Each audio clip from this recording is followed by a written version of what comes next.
அரிய அவையிலே நான் பேசுவதற்கு மட்டற்ற மகிழ்ச்சி அடைகிறேன் என்று சொன்னதற்கு காரணம் என்னவென்றால், இந்த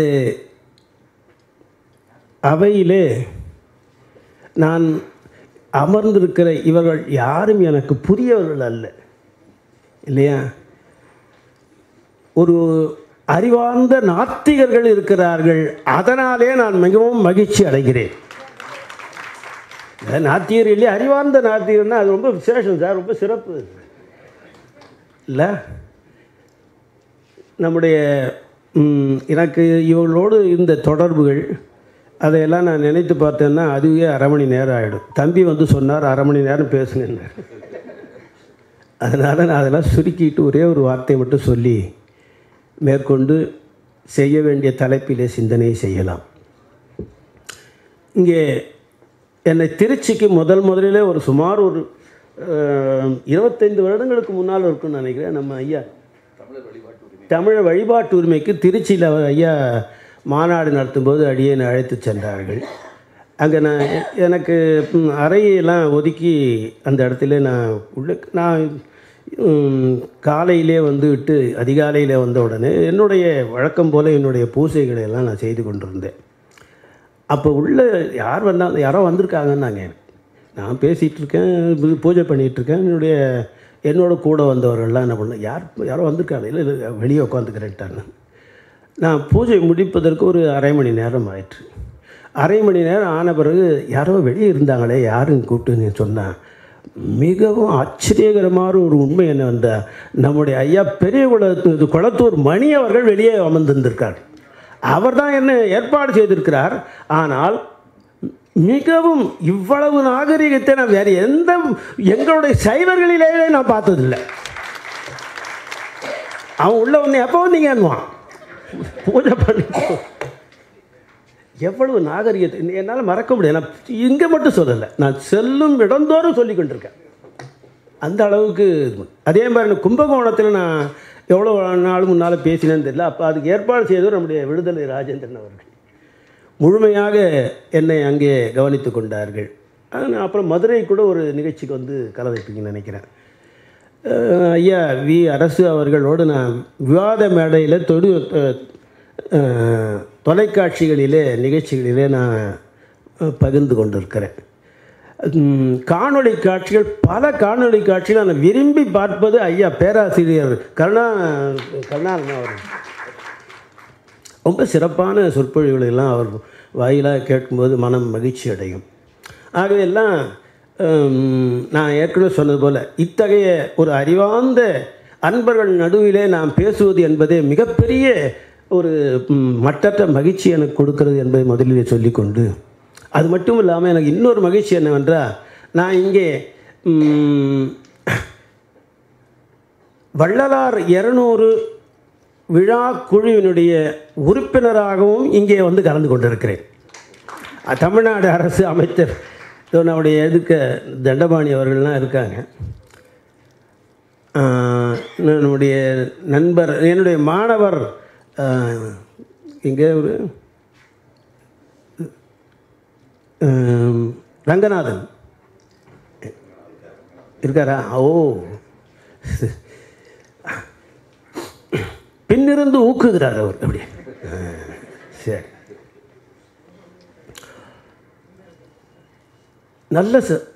அதாவது நல்ல சொற்பொழிவாளருக்கு என்ன வேண்டும் என்றால் 2 விஷயங்கள். ஒரு நல்ல சபை கிடைக்கணும், நல்ல நேரத்தில் கைத்தட்டல் கிடைக்கணும், அவ்வளோதானே. அவங்க சன்மானம் கொடுப்பாங்களோ இல்லையோ அது வேறு விஷயம் எனக்கு. ஆனால் இதுதான் உண்மையான சன்மானம். ஆகவே நல்ல சபையிலே நாம் தொடங்குகிறோம். இங்கே வள்ளலார் என்ற தலைப்பிலேயே இங்கே வந்து வைதீகத்தை எதிர்த்த வள்ளலார் என்கின்ற தலைப்பை எனக்கு கொடுத்து அந்த கருத்தரங்கம் நடக்குது. கருத்தரங்கம் தொட்டி பொது தலைப்பு வைதீகத்தை எதிர்த்த வள்ளலார். அடியனுக்கு அதிலே உள்பிரிவாக அமைத்த தலைப்பு ஆகமங்களும் அச்சர்களும் என்ற அந்த தலைப்பை அமைத்திருக்கிறார்கள். ரெண்டுத்தையும் இணைத்து அடியன் பேச வேண்டும் குறித்த நேரத்திற்குள்ளாக என்று எண்ணி நான் அதுக்குள்ளே என்னுடைய பேச்சு திட்டத்தை அமைத்து கொள்கிறேன். இங்கே வள்ளலாருடைய ஒரு பெருமைகளை எடுத்து சொல்லுவதற்கு எனக்கு என்ன கசக்குமா என்ன? நான் எவ்வளோ காலமாக அது சொல்லிகிட்ருக்கேன் இல்லையா? ஏறத்தாழ 40 ஆண்டுகளுக்கு மேலாக நான் இந்த ஆகமப் பணியும் வள்ளலாரை இணைத்த ஆகமப் பணியை நான் செய்து கொண்டே வரேன். பல நேரங்களிலே செய்து கொண்டு வருகிறேன். ஆகவே வள்ளலாரை பற்றி பேசணும் என்று சொன்னபோது நான் உடனே ஒப்புக்கொண்டேன். அதில் மிக முக்கியமாக எனக்கு ரொம்ப கவர்ந்ததுன்னா வைதீகத்தை எதிர்த்தேன். அவங்க தான் நான் இருக்கணும்னு வந்தேன். ஏன்னா சிறு வயது முதல் கொண்டே என்னுடைய வளர்ப்பு பார்த்திங்கன்னா ரொம்ப பிறருக்கு தெரியுமான்னு தெரியல. ஆனாலும் என்னுடைய மாமா வாரியார் சுவாமிகள், எனக்கு மாமா வந்து வாரியார் சுவாமிகள். என்னுடைய பெரியப்பா வந்து தனித்தமிழ் காவலர் கூமு அண்ணல் தொங்கு அவர்கள். என்னுடைய தாய் வழி தாத்தா அவர்கள் மிகப்பெரிய தமிழ் விற்பனர். ஆகவே அவர் அடிப்படை கல்வி கூட இல்லாமலே அவரை அந்த காலத்திலே ஊரிசு கல்லூரியிலே அவரை ப்ரொஃபஸராக போட்டாங்க. அப்போ சுற்றிலும் எனக்கு முழுமையாக ஒரு தமிழ் சூழல் அமைந்திருந்த காரணத்தினாலே என்னுடைய எண்ணங்கள் எல்லாம் சிறு வயதிலிருந்தே இதில் படிந்து கிடந்தது. ஆகவே அதிலே வந்து வள்ளலாரை பற்றி நான் படித்ததும், அது மட்டும் இல்லாமல் நம்முடைய வாரியார் சுவாமிகள் எனக்கு காட்டிய வள்ளலாரை பற்றி முழுமையாக அறிந்ததும், அதன் பின்னாலே காலப்போக்கிலே பெரியாரை பற்றி பெரியார் திடலில் கூட நான் அடிக்கடி முன்னெல்லாம் வந்து கொண்டிருந்தேன், பேசி கொண்டிருந்தேன். இப்போ கூட இன்றைக்கி இங்கே நான் வருவதை பற்றி கூட இந்த பல இடங்களில் என்னுடைய அந்த என்ன சொல்கிறது, அந்த குரூப்பெலாம் போட்டிருக்காங்களே, மூப்பேசா குரூப்பு, அந்த குரூப் இன்னொன்று போட்டு ஏதோ வாட்ஸ்அப்பில் போட்டுக்கிட்டு இருக்காங்க. அதில் வாட்ஸ்அப்பில் போட்டு என் தலையை உருட்டியிருக்காங்க, நீ அங்கே போய் ஏன் உட்கார்ற அப்படின்ட்டு. அது வந்து ஒருத்தர் என்ன வந்து ஒரு மாணவரே கூட என்னை கேட்டிருக்கார். இப்போ நான் ஏறத்தாழ இந்த ஆகமத்தை நன்றாக பயில வைத்து முழுமையான தமிழிலே முத்தமிழிலே பயில வைத்து ஏறத்தாழ 7500 மாணவர்களை உருவாக்கியிருக்கிறேன் உலகெங்குமாக. ஆகவே அந்த ஏதோ குரூப் போடுறாங்க, எனக்கு அந்த இதெல்லாம் ஆப்ரேட் பண்ணக்கூட தெரியாது. ஏதோ நண்பர்கள் போட்டு என்கிட்ட காட்டுறாங்க. அதில் எழுதியிருக்கார் ஒருத்தர் வந்து, வள்ளலார் நாத்திகரா சார் அப்படின்னு எனக்கு எடுத்து எழுதியிருக்காரு. அதாவது நாம் எத்தனை தவறுகளை செய்து கொண்டிருக்கோம் என்பதுக்கு அது சான்று. உண்மையிலேயே நாம் யாரையும் ஒழுங்காக புரிந்து கொள்வதே இல்லை. அவர்கள் இருக்கும்போதும் சரி, அவர்கள் மறைந்த பிறகும் சரி, அதுதான் மிகப்பெரிய கோளாறு. அது அவர் என்ன சொன்னார், அவர் எதற்காக பேசினார், அவர் எதிர்த்தது முழுமையாக அவருடைய வாழ்நாள் முழுக்க அவர் எதிர்த்தது வேறு எதையும் இல்லை, வைதிகத்தை மட்டுமே எதிர்த்தார். சார் வைதிகத்தை எதிர்க்கிறார் என்று சொன்னால் எப்படி சார் நீங்கள் அங்கே போய் இருக்கீங்கன்னா என்ன காரணம்னா, அந்த வைதிகம் என்கின்ற இது சொல்லு இருக்கு பாருங்க, அது நான் வடமொழியும் முழுமையாக தெரியும் எனக்கு. எப்படி நான் தொல்காப்பியத்தை முழுமையாக படித்து நான் பல நூல்கள் தொல்காப்பியத்தை எழுதியிருக்கிறேன். நான் ஏறத்தாழ 140 நூல்கள் வெளியிட்டிருக்கிறேன். தொல்காப்பியத்தை பற்றி 3 நூல்கள் எழுதியிருக்கிறேன். பாணினியத்தை முழுமையாக படித்தேன். தொல்காப்பியத்துக்கு இணையாக வடமொழியிலே சொல்லக்கூடிய பாணினியத்தை முழுமையாக படித்திருக்கிறேன்.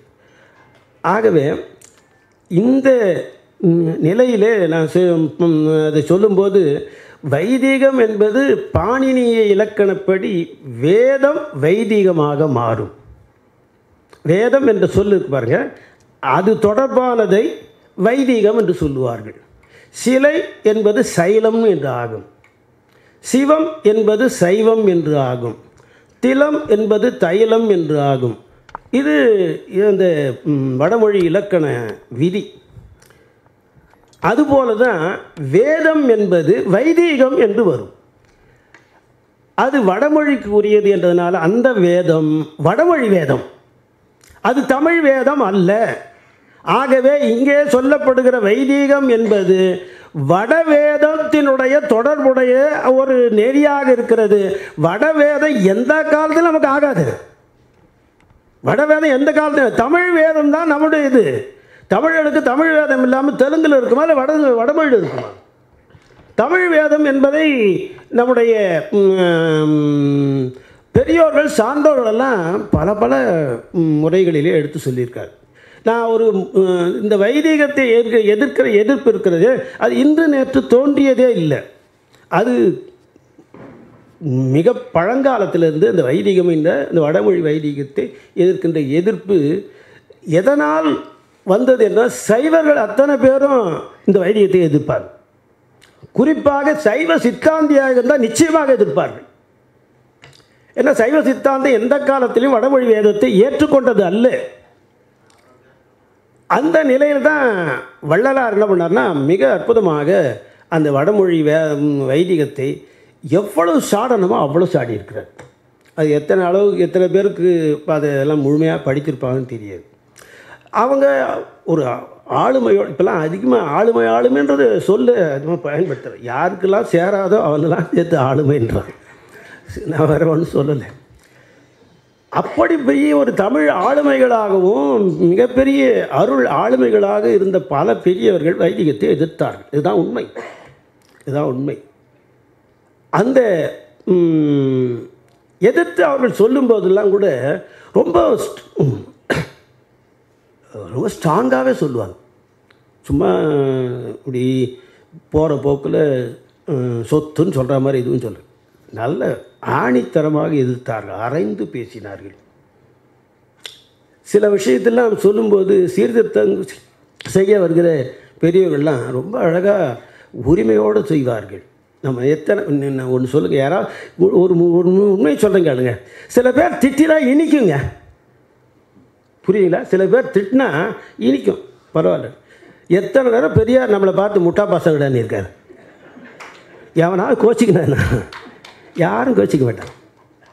தெரியும் அது ஏதோ ஒரு உரிமை இருக்குது நம்மகிட்ட, இல்லையா? அதே மாதிரி தான் வள்ளலார் எடுத்துக்கிட்டீங்கன்னா, அவர் ஒன்றும் பெரிய நாத்திகர் என்று தன்னை அடையாளப்படுத்தி கொண்டவர் அல்ல. நாத்திகம் சொல்கின்றவர் நாக்குமுடை நாக்கு ருசி கொள்ளுபவர் நாரிய பின்னாக்கு என்று பாடியவர் தான் வள்ளலார். எந்த நாத்திகரும் கோச்சிக்கல. குறிப்பாக பெரியார் கோச்சிக்கவே இல்லை. அவர் என்ன பண்ணார்னா, 6ஆம் திருமுறை முழுக்க அது தொகுத்து திரட்டி வைத்து நம்ம பதிப்பித்தார். யாரும் கோவன் பாடும்போது கூட முன்னையா பின்னையா இருந்தார். முன்னதான் அவருடைய வயதுக்கு தெரியல. எனக்கு இப்போ வயது 74. ஏன்னா பழங்காலத்துலேருந்து பழகிருக்கு.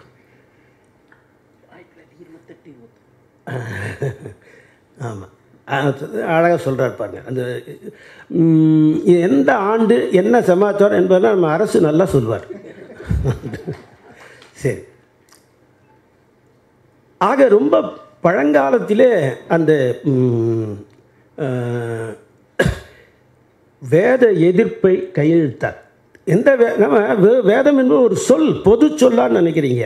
அந்த பொது சொல் வடமொழி வேதத்தையும் குறிக்கும், தமிழ் வேதத்தையும் குறிக்கும். ஆனால் நன்றாக கவனிங்க, வேதம் என்ற சொல் வடமொழியானா இல்லை. வேதம் என்ற சொல் வடமொழி அல்ல. ஆனால்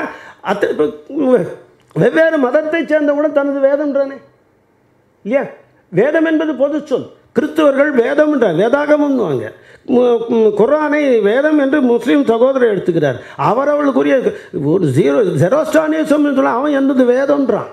அங்கே ஈராக்கில் இருக்கிற அப்படி ஒவ்வொரு மதத்தை இருக்கிறோம், அவன் வேதம் தான். ஆனால் அந்த வேதம் என்ற சொல் உலகம் முழுக்க பரவுவது என்று சொல்லும்போது பார்த்தீங்கன்னா முழுக்க அது தமிழ் சொல் என்று நான் சொல்ல மறைமலடிகள் சொல்லுகிறார். மிக அழகாக மறைமலடிகளும் நம்முடைய தேவநாய பாவாணர்களும் வேதம் என்பது வேர்ச்சொல், இன்னும் சொல்ல போனால் வேர்ச்சொல்லை கொண்டு நம்முடைய மறைமலடிகளும் தேவநாய பாவாணரும் தமிழ் மானத்தை பலபட காத்தார்கள். தமிழ் மானத்தை பலபட காத்தார். 2 பேர் தான் அது கைத்தட்டாங்க. நன்றி. எவ்வளோ பெரிய வேலை செய்தாங்க இல்லை? நம்ம மானத்தை காப்பாற்றினாங்க. அதுக்கு நான் இப்போ சொன்ன நேரம் ஆகிடும், அரை மணி நேரத்துக்குள்ள நான் முடிக்கணும். அதனால் அதுக்குள்ளே நான் பெரிய வேலையை செய்தார்கள். வேதம் என்பது பொது சொல் என்பது முதல்ல, அது முழுக்க முழுக்க தமிழ் சொல் என்பதை தெரிந்து கொள்ளுங்கள். வே என்பதுக்கு அதனுடைய எட்டிமோன், அது வேர்ச்சொல். வே அதுலேருந்து அந்த வேதம் என்பது விரிகிறது. அது இவன் சொல்கிற மாதிரி அதுக்கு நான் ஒரு முறை இதே மாதிரி அந்த விற்பனர்கள், வடமொழி விற்பனர்கள் நடுவிலே வேதம் என்பது தமிழ்ச்சொல் என்பதை ஏறத்தாழ 3 மணி நேரம் ஆய்வு செய்து நிறுவி வந்திருக்கிறேன். அவங்க நடுவில் நான் ஒரே ஒரு ஆள், அங்கே ஒரு 30 பேர் இருக்கிறான். நான் இந்த வேதம் என்பது முழுமையான தமிழ்ச்சொல் என்பதை அவர்கள் முன்னிலையிலே நிறுவியிருக்கேன். இவனுக்கு எட்டிமோன் காட்டுன்றான், வேர்ச்சொல் காட்டு. அவன் வித்துன்றான், வித்து தான். இவர் நம்ம கருணானந்தன் அவர்களை கேட்டால் இன்னும் என்னோட நிறைய சொல்லுவார். வித்துன்றான். வித்து என்பது வேதம் என்பதற்கு வருவதற்கு வாய்ப்பே இல்லை என்பதெல்லாம் நாங்கள் நிறுவியிருக்குன்னு வச்சுக்கோங்க. ஆகும் வேதம் என்பது தமிழ்ச்சொல், அந்த அளவிலே நம்ம நிறுத்திக்குவோம். இந்த வேதத்தை அவனும் எடுத்துக்கிட்டு இதை திருத்தி வைதிகம் என்று சொல்லிக் கொள்கிறான். இதை திருத்தி அவன் செய்கிற வேலை என்றைக்குமே அவளுக்கே உரியது அந்த திருப்பி வேலைகள் தானே, அதான் அவன் செய்துட்டே வைதிகம். ஆகவே இந்த வேதம் என்பதை அவர் வைதிகம் என்று சொல்லும்போது அது வடமொழி வேதத்தை குறிக்கும். வெறுமனே வேதம் என்று சொன்னால் தமிழ் வேதமாகிய நம்முடைய தேவார பாவாணர் வந்து நம்முடைய பாரதிதாசன் என்ன அழகாக பாடுறார். தெற்கோதும் தேவார திருவாசகம் இருக்க செக்கோசை போல் வேத பாராயணமேன் என்று பாடினார் இல்லையா? ஏன்னா நான் இதை சொல்லும்போது எல்லாம் நீங்கள் பல பேர் கூட சொல்லிங்கன்னு எதிர்பார்த்தேன். நான் மட்டும் தனியாக சொல்லிட்டுருக்கேன். அப்போ அற்புதமான இடம். தெற்கோதும் தேவார திருவாசகம் தேன் இருக்க செக்கோசை, அதை என்ன சொல்கிறா பாருங்க. அதை ஒரு மொழின்னு கூட எடுத்துக்க தயாராக இல்லை. செக்கு ஓசைன்றார் இல்லை. தேவாரம் திருவாசகம் தமிழ் வேதத்தை பாராட்டியவர்கள். சார் முதல்ல இன்னொன்று சொல்லிக்கிறேன். நாத்திகம் என்பது கூட எப்படி வேதம் என்பது வடமொழிக்கு ஒரு சொல், தமிழுக்கு ஒரு பொருள் என்று இருப்பதோ அது போலவே இது ஒரு ஆங்கிலத்தில் ஹோமோனிம்னு ஒரே மாதிரி உச்சரிப்பு இருக்கும், ஆனால் பொருள் வேறவா இருக்கும். ஹோமோனிம். அதே மாதிரி இதில் எடுத்துக்கிட்டிங்கன்னா நாத்திகத்தை வந்து எடுத்துக்கிட்டிங்கன்னா வடமொழிக்காரன் நாத்திகத்தை சொல்லுவான். அவனுடைய வேதத்தினுடைய தரிசனங்கள் மொத்தம் 6 தரிசனங்கள் இருக்கு. இதெல்லாம் ஐயா நிறைய இடத்துல பேசியிருக்காரு. சாங்கியம், மீமாம்சை, நியாயம், வைசேஷிகம், இப்படியெல்லாம் வரிசையாக இருக்கு. ஒன்று கூட கடவுளை ஏற்றுக்கொண்ட தரிசனங்கள் அல்ல. கடவுளை இல்லை அப்படின்னா கடவுள் இல்லைன்னு சொல்கிறது நாத்திகம் தானே அது இல்லையா? அதெல்லாம் நாத்திகங்கள். இந்த நாத்திகத்தை நாம் ஒன்று இங்கே இருக்கிற நாத்திகத்தோடு சேர்க்கக்கூடாது.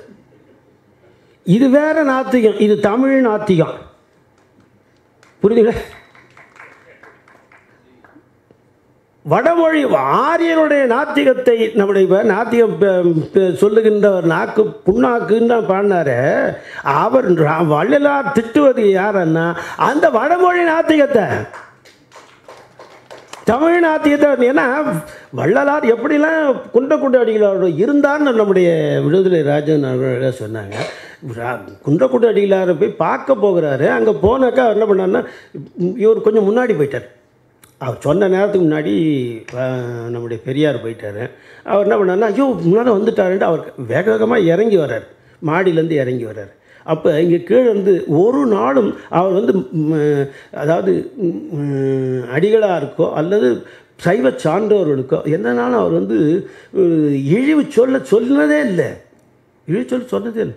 உடனே அங்கேருந்து பெரியார் சொன்னதாக ஒரு செய்தி உண்டு. என்னென்னா அவர் அங்கே கீழே ஐயோ சன்னிதானம் இறங்கக்கூடாது, நான் ஏறி வரணும்னாரு. என்ன எந்த வார்த்தையை சொல்ல பாருங்க. இப்போ அவர் நாத்தியத்தை சேர்ந்தவர் நம்ம சொல்லிகிட்டு இருக்கோம். ஆனால் அவர் சன்னிதானம் இறங்கக்கூடாது, நான் மேலே வரணும். அங்கே விபூதி கொடுத்தா வச்சுருங்கன்ட்டு விபூதி வச்சுக்கிட்டாங்க. அதுக்கப்புறம் என்ன பண்ணால் எங்கே ஓதுவார் இல்லையான்னு கேட்டார். இங்கே வந்தால் தேவாரம் யாராவது பாடுவாங்கன்னு பார்த்தனேன்றார் அவர். ஏன் நீங்கள் வரங்க தானே நான் அவனை அனுப்பிச்சிட்டேன்றார் அவர். ரொம்ப சுவாரஸ்யமான விஷயங்கள்லாம் உண்டு பெரியாரை பற்றி. ஆகவே அது இருந்தாலும் அவர்கள் அப்போ இவங்க எதிர்த்த நாத்திகம் வேறு. இவங்க இந்த தமிழ் நாத்திகம் என்பது நிச்சயமாக இது வடமொழி நாத்திகம் அல்ல. அது வேறு, இது வேறு. அந்த வேதம் வேறு, இந்த வேதம் வேறு. இன்னும் நிறைய நான் சொல்லிகிட்டே போகலாம். இப்போ என்ன, நான் இந்த ஆகமம் என்பதுக்கு நான் வந்துடுறேன். நான் ஆகமத்தை சொல்லும்போது ஒரு முக்கியமான பல விஷயங்கள் சொல்லணும். இன்றைய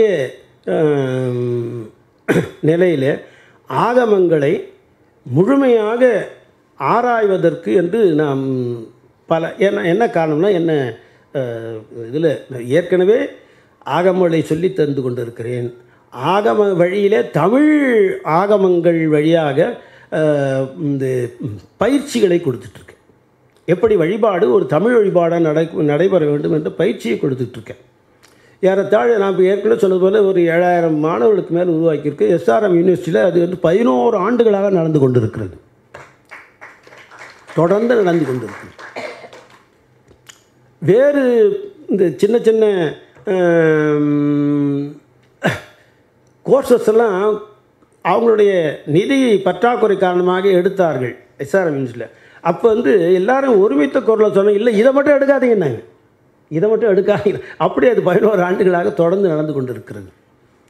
அது மட்டும் இல்லாமல் உலகம் முழுக்க அடியன் பல இடங்களுக்கு சென்று இந்த தமிழ் ஆகமத்தை நான் வரிசையாக ஒவ்வொரு இடமாக சென்று அதை முடிந்த அளவுக்கு, இப்போ கொஞ்சம் வயது காரணமாக அதிகமாக போவதில்லை. இந்த கரோனா அது வேறு வந்து அது பார்த்தா நான் எப்படி வரேனான்ட்டு நான் நிறுத்திட்டேன்.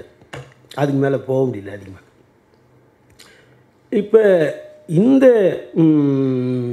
ஆகமங்கள் என்பது என்று நம்ம பார்த்தோம்னா, இந்த ஆகமத்தை முழுக்க தமிழில் இருந்தது என்று பல பேருக்கு தெரியாது.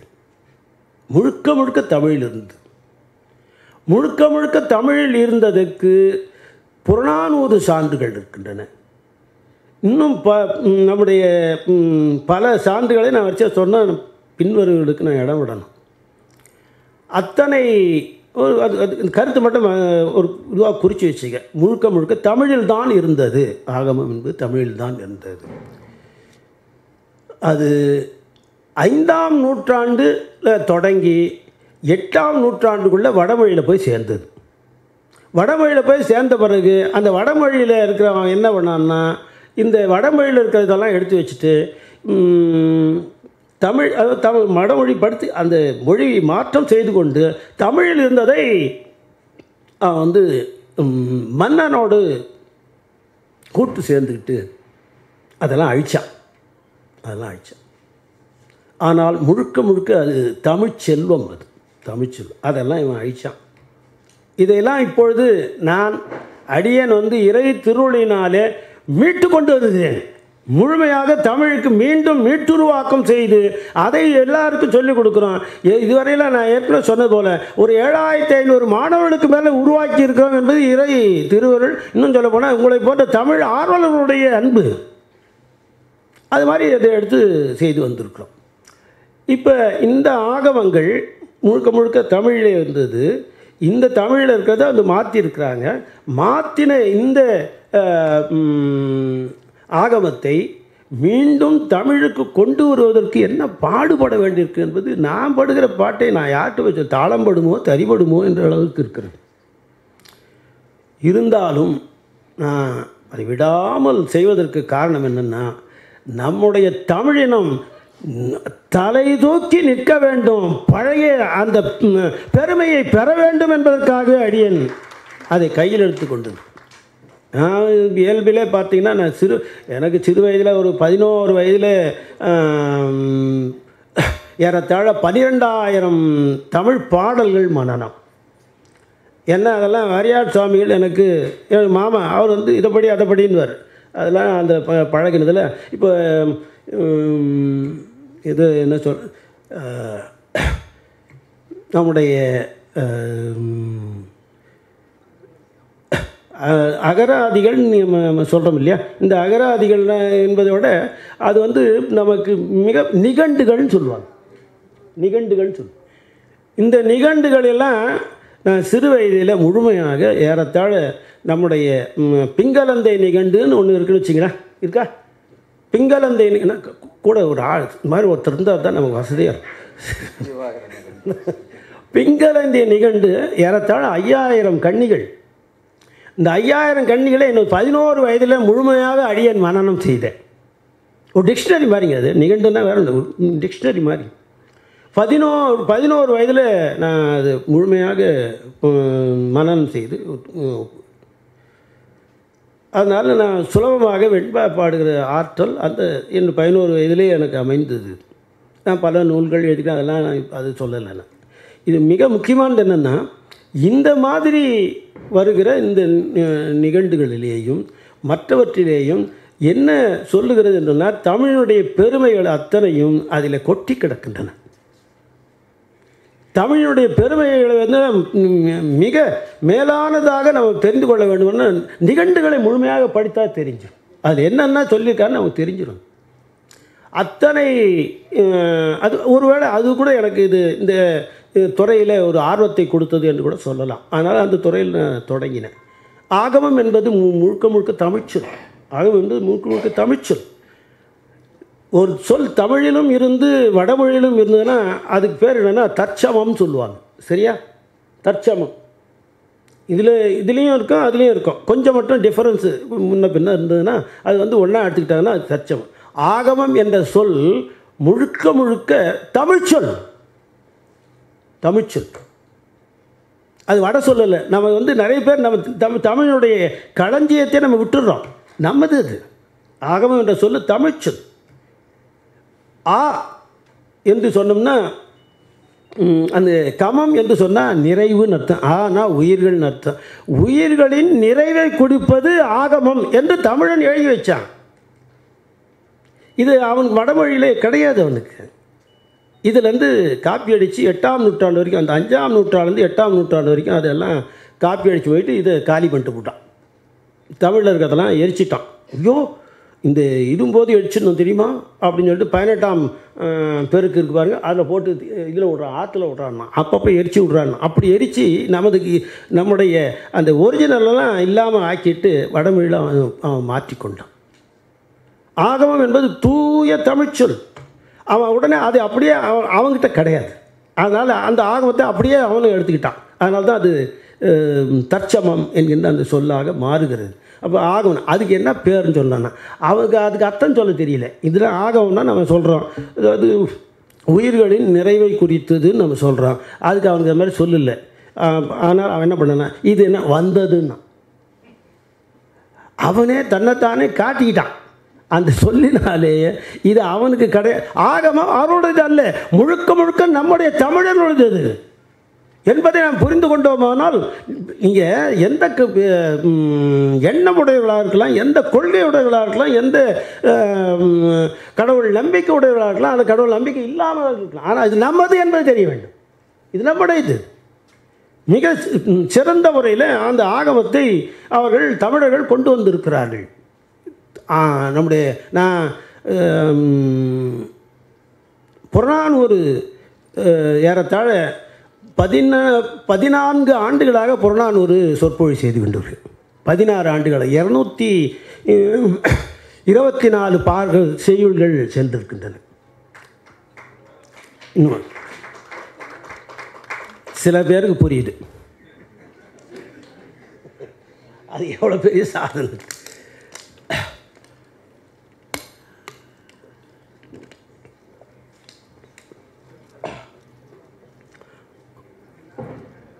ஆக இத்தனை பெரிய சொத்துக்கள் இருக்குன்னு வேள்விக்குடின்னு ஒரு ஊரே இருக்கு இல்லையா? மிக பழைய ஊர். தமிழ்நாட்டில் தான் வேள்விக்குடி. லண்டன்லையா இருக்கும் அது. அங்கங்கே வேள்வி செய்கிறான். அவன் வேறு வேள்வி செய்கிறான் இல்லை, அது நமது இல்லை. ஆகவே இத்தனை பெரிய ஒன்று தமிழிலே இருக்கிறது.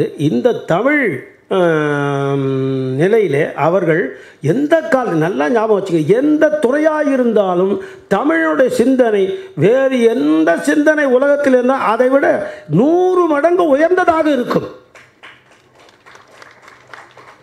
அவ்வளவு உயர்வை அதில் பார்க்கிறோம். 42 நூல்களை 42 துறைகளை ஆராய்ந்தது நம்முடைய சங்கம்.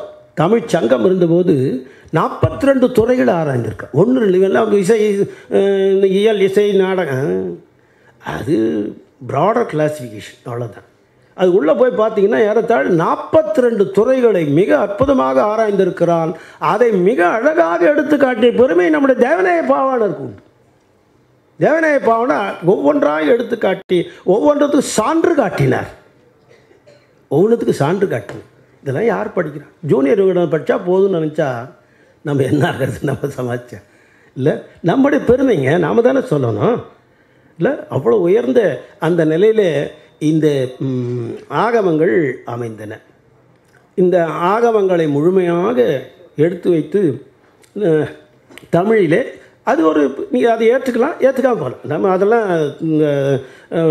கட்டாயப்படுத்தி நீங்கள் ஏற்றுக்கன்னு நான் சொல்ல முடியாது. அது வேறு இது வேறு. நான் அதற்காக நானும் நம்முடைய ஐயா மணி ஐயா அவர்களுக்கு வேறுபாடு ஏதாவது வந்திருப்பது ஒன்றும் இல்லை. அவர் முழுக்க என்னுடைய நண்பர், எவ்வளோ காலத்து நண்பன் ஏற்கனவே சொல்கிறேன். நம்ம ராஜேந்திரன், நம்ம இவர் அனைவரும் அது வேறு இது வேறு. மனிதன் நேயம் தானுங்க, ஆன்ம நேயம் தானே சார் சொன்னார் வள்ளலார். ஏன் ஆன்ம நேயம்னா அந்த ஆன்ம நேயத்தை எல்லாத்தையும் நம்ம எல்லார்கிட்டையும் நம்ம செலுத்தலாமே. ஒவ்வொருத்தருக்கும் ஒரு கருத்து இருக்கும். அதுக்காக அந்த கருத்துக்காக இந்த உடனே நீ எதிரியை வச்சுப்பீங்க அப்படி சொன்னால் உங்களுக்கு இல்லைன்னு அர்த்தம் இல்லை. ஆகவே ஈடு இணையில்லாத ஒரு முறையிலே இந்த தமிழ் ஆகமம் சென்றிருக்கு. இப்போ வந்து என்ன நமக்கு எழுதியிருக்குங்கன்னா, ஆகமம் எடுத்து என்ன இருக்குது தலைப்பு?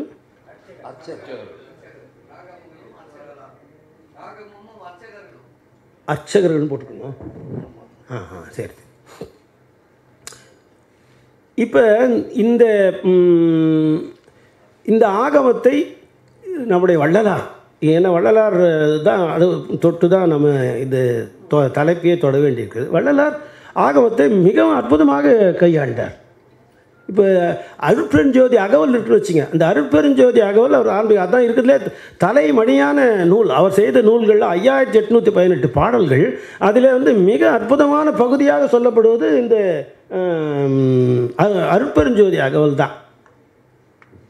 உலகம் பாராட்டு. அத்தனை பெரிய அந்த அருட்பெருஞ்சோதி அகவலில் 5வது வரியிலேருந்து ஆரம்பிக்கிறார். என்ன சொன்னால் அவர் வந்து மிக அற்புதமாக சொல்கிறாரு. என்னென்னா, ஆகமத்தை 5வது வரியிலே வைத்து ஆகம முடிமேல் என்றும், அதே சமயத்தில் இது இப்படி இருக்கிற அருட்பெருஞ்சோதி என்று ஆகமத்தோடு ஒப்பிட்டு அருட்பெருஞ்சோதியை எடுத்து பாடியிருக்கிறார். மிக அற்புதமாக பாடு. அந்த அருட்பெருஞ்சோதியில் 1516 வரிகள் நினைக்கிறேன். அதில் பல இடங்களில் ஆகமத்தை எடுத்து பாராட்டியிருக்கிறார். ஆகமொழி பாராட்டு. ஆகவே ஆகமம் என்பது வள்ளலாருக்கு எதிரானது அல்ல. வள்ளலார் முழுக்க அதை பாராட்டியிருக்கிறார். அதிலிருந்து எடுத்திருக்கிறார். இன்னும் சொல்ல போனால் அவர் அமைத்த ஞான சபையே மிருகேந்திர ஆகமம் என்கின்ற ஆகமப்படி அவர் கட்டியது. அதெல்லாம் தமிழர்களுதுங்க. முதல்ல அத்தனையும் நம்முடைய தமிழர்களுடைய சொத்து. அப்படின்னா தமிழர்கள்லாம் கை தட்டுவாங்க.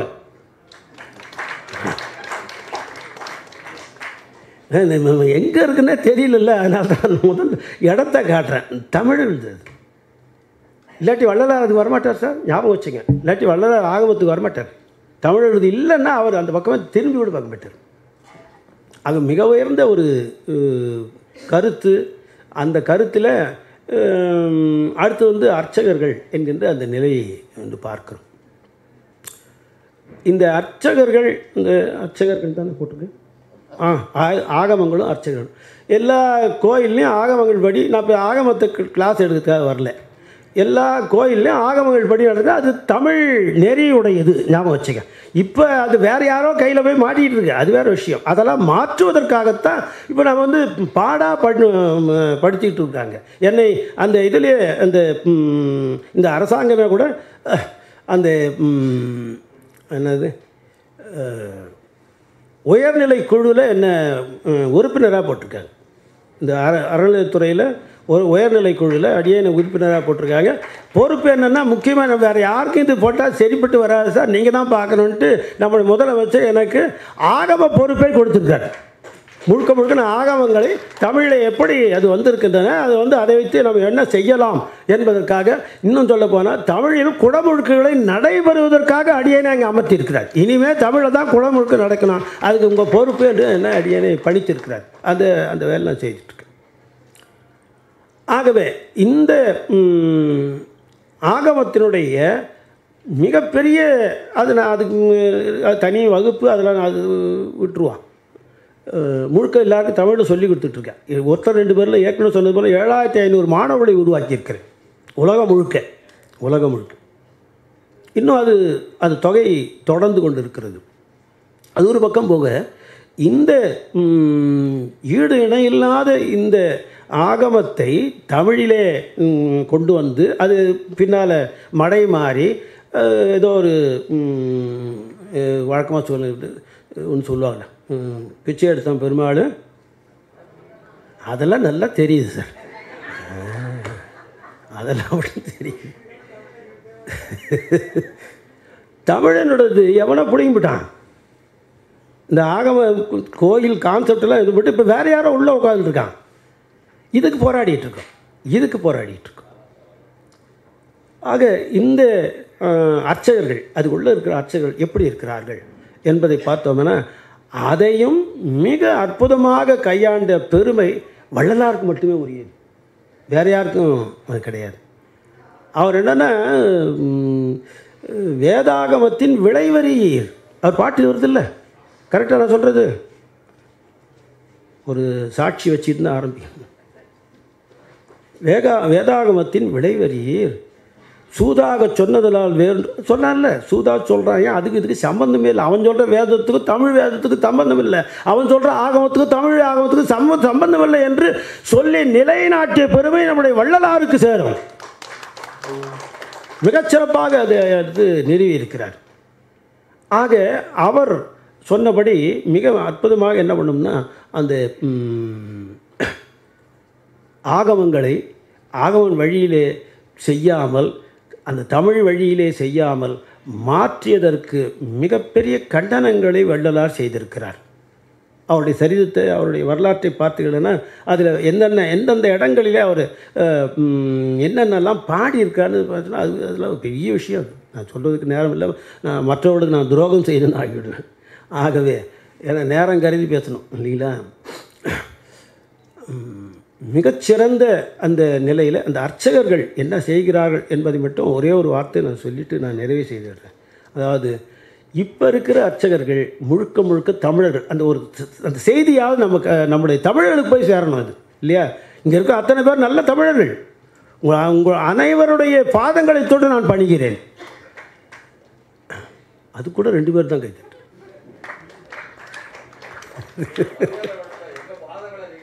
வேண்டான்ட்டீங்க, அதான் ஏதோ பெரியார் கொள்கை, அதே நான் மதிக்கிறேன்.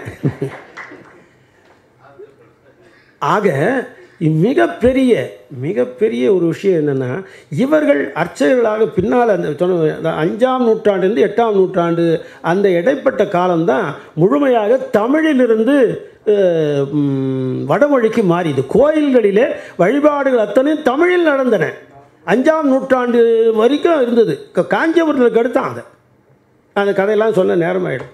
ஆகிய காஞ்சிபுரத்தில் அங்கேருந்து 5ஆம் நூற்றாண்டிலிருந்து அங்கே இருக்கிற அந்த அர்ச்சகர்கள் அப்போ சேர்ந்த அந்த யார் ஸ்மார்த்த பிராமணர்கள், அவங்களுக்கு என்ன சொல்ல பல்லவர்கள்னு சொல்ல பாருங்க. அந்த பல்லவர்கள்லாம் ஸ்மார்த்த பிராமணர், ஐயா சொன்னது பாரு, ஸ்மார்த்த பிராமணர். அவன் தான் உள்ளே அவன்கிட்ட தீபாவளிலாம் காட்டிட்டு அவங்க ஏதாவது தட்டில் ஏதாவது போடுவான்ட்டு ஐயர் நீட்டுறாரு. ஒன்றும் போடுவோம், தட்டை பிடிங்கிடுவோம் போட்டிருக்காங்க. என்னடா சொல்கிறான்ற அவன். ஏன்னா அவனுக்கு இது புரியல, இவன் தமிழில் சொல்கிறது அவனுக்கு புரியல. ஏன்னா அவன் முழுக்க இவன் பிராமணன், முழுக்க அவன் என்ன பிராமணன்னா அதாவது வடமொழியில் அவங்க வந்து ஒரு குறிப்பிட்ட வகுப்பை சேர்ந்தவங்க, ஒரு பிராமண வகுப்பை சேர்ந்தவர்கள் பல்லவர்கள். ஆகவே அந்த அவங்களுக்கு ஒன்றும் புரியல, அவனுக்கு மொழியும் புரியல, இதுவும் புரியல, வேறு ஏதோ சொல்கிறானே அப்படின்னு சொன்னோன்னே இதுக்கெல்லாம் முடியாதுண்ணா.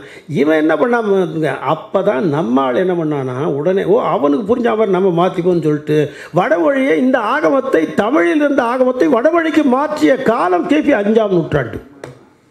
இந்த 5ஆம் நூற்றாண்டுலேருந்து 8ஆம் நூற்றாண்டு வரைக்கும் ஒரு பெரிய இருட்டு காலம். அந்த காலத்தில் தான் முழுமையாக இந்த தமிழ்நாடு முழுக்க இது வடமொழிக்கு சென்றது. இப்போ நம்மளாம் போராடிட்டு இருக்கோம் அதுக்காக, தமிழ் வழிபாட்டுக்காக. உங்களுக்கு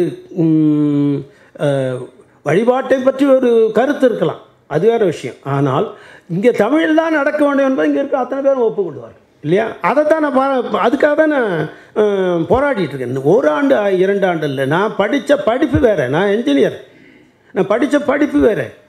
ஆனாலும் 40 வருடங்களாக இதற்காகவே நான் வந்து போராடி கொண்டு வளர்த்து வருகிறேன். 40 வருடங்களுக்கு மேலாக எத்தனை எத்தனை எத்தனை கொலை மிரட்டல்கள், எத்தனை விதமான எனக்கு நான் சொன்னால் நேரம் ஆகிடும், விட்டுருவோம். கூட இன்னும் சொல்ல போனால் சுயசரிதெல்லாம் அப்புறம் நான் தனியாக எழுதிக்கிறேன், நீ அப்போ முடிஞ்சா படிச்சு. இந்த அர்ச்சகர்கள் மாற்றினது வந்து காஞ்சிபுரத்தில் மாற்றினான். எந்த இடத்துல தமிழுக்காக ஒரு மிகப்பெரிய ஆன்மா உருவாகியதோ, அண்ணா என்கின்ற ஒரு அந்த ஆன்மா உயிராகியதோ, அந்த இடத்துல உட்காந்து இப்படி மாற்றுறது அங்கே அதே காஞ்சிபுரத்தில் தான் நடந்தது இல்லையா? அந்த நிலையில் மாறியது இன்னைக்கு வரைக்கும் மாறலைங்க. இதுக்கு போராடிட்டுருக்கோம், இதுக்கு நாங்கள் போராடிட்டுருக்கோம். ஆகவே இந்த ஆகமங்கள் முழுக்க தமிழை சேர்ந்தவை. இந்த ஆகமங்களில் அர்ச்சனை செய்கிற அர்ச்சகர்கள் முழுக்க தமிழர்களாக இருந்தவர்கள். இத்தனையும் மாறி கிடக்கிற இந்த நிலையை மாற்றுவதற்கு வந்தவர் தான் நம்முடைய பெரியார். அவர் வந்து அவருக்கு கடவுளை பற்றி என்ன கருத்து இருக்கோ அது வேறு விஷயம். ஆனால் அவர் என்ன பண்ண முழுமையாக என்ன சொன்னார், என் கருத்து என்கிட்ட, ஆனால் அங்கே என் ஆள் தான் வேறு, என்னுடைய மொழி தான் போகணுன்னார் இல்லையா? என் மொழியில் தான் நடக்கணும்.